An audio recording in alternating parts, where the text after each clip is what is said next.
بسم اللہ الرحمن الرحیم۔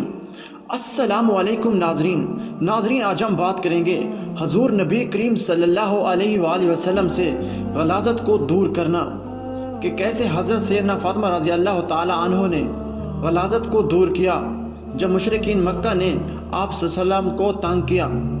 حضور نبی کریم صلی اللہ علیہ وآلہ وسلم نے جب اعلان نبوت کیا تو مشرکین مکہ آپ صلی اللہ علیہ وآلہ وسلم کے جان کے دشمن ہو گئے، اور آپ صلی اللہ علیہ وآلہ وسلم کو اذیت پہنچانے کا کوئی موقع ہاتھ سے جانے نہ دیتے تھے، اور ہر وقت آپ صلی اللہ علیہ وآلہ وسلم کو نقصان پہنچانے کی کوشش کرتے رہتے تھے۔ حضرت عبداللہ بن مسعود رضی اللہ تعالی عنہ سے مروی ہے، ایک مرتبہ حضور نبی کریم صلی اللہ علیہ وآلہ وسلم حرم کعبہ میں نماز پڑھ رہے تھے۔ دوران نماز ابو جہل نے کہا، کوئی ہے جو فلاں قبیلے کے ذبح کیے ہوئے اونٹ کا گوبر، خون اور بچہ دانی لا کر آپ صلی اللہ علیہ وآلہ وسلم کے کندھوں پر حالت سجدہ میں رکھ دے۔ پھر وہ غلیظ چیزیں لا کر جب آپ صلی اللہ علیہ وآلہ وسلم سجدہ میں گئے تو آپ صلی اللہ علیہ وآلہ وسلم کے کندھوں کے درمیان رکھ دی گئیں۔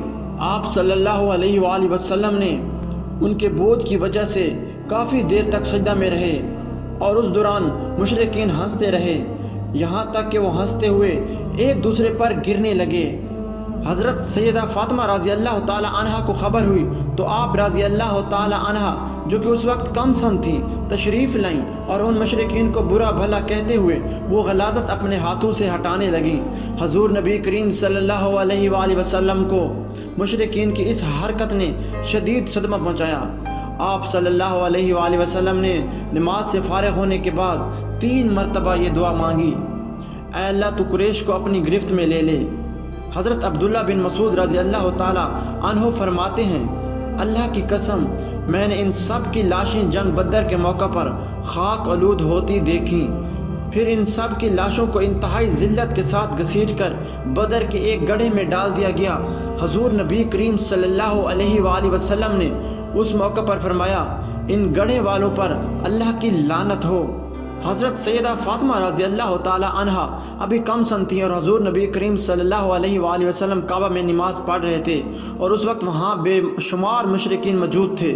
جب آپ صلی اللہ علیہ وسلم سجدہ میں گئے تو عتبہ بن معیط نے آپ صلی اللہ علیہ وآلہ وسلم کی پیٹھ مبارک پر اونٹ کی چوجڑی رکھ دی۔ خاتون جنت حضرت سید فاطمہ رضی اللہ تعالی عنہا کو جب خبر ہوئی تو آپ رضی اللہ تعالی عنہا تشریف لائیں اور حضور نبی کریم صلی اللہ علیہ وآلہ وسلم کی پیٹھ مبارک سے اونٹ کی چوجڑی کو گرا دیا اور عتبہ کے لیے بد دعا فرمائی۔ حضور نبی کریم صلی اللہ علیہ وآلہ وسلم ایک مرتبہ راستہ سے گزر رہے تھے، ایک بدبخت نے آپ صلی اللہ علیہ وآلہ وسلم کے سر مبارک پر خاک ڈال دی۔ آپ صلی اللہ علیہ وآلہ وسلم اسی حالت میں گھر تشریف لائے۔ حضرت سیدہ فاطمہ رضی اللہ تعالی عنہا نے آپ صلی اللہ علیہ وآلہ وسلم کی یہ حالت دیکھی تو بے قرار ہو گئیں، فوری پانی لائیں اور آپ صلی اللہ علیہ وآلہ وسلم کا سر دھونے لگیں اور ساتھ ہی روتی جاتی تھیں۔ حضور نبی کریم صلی اللہ علیہ وآلہ وسلم نے آپ رضی اللہ تعالی عنہا کو یوں روتے دیکھا تو فرمایا، بیٹی تم رو نہیں، اللہ عز و جل تیرے باپ کو بچائے گا۔ ناظرین، یہ تھا حضور نبی کریم صلی اللہ علیہ وآلہ وسلم اور سیدہ فاطمہ رضی اللہ تعالی عنہ کا واقعہ، جس میں مشرکین مکہ آپ صلی اللہ علیہ وسلم کو بہت تنگ کرتے تھے۔ ناظرین، اگر آپ کو ہماری یہ ویڈیو اچھی لگی ہے اور ہماری ویڈیو کو لائک ضرور کریں، ہمارے چینل کو سبسکرائب کرنا بالکل بھی مت بھولیں۔ شکریہ۔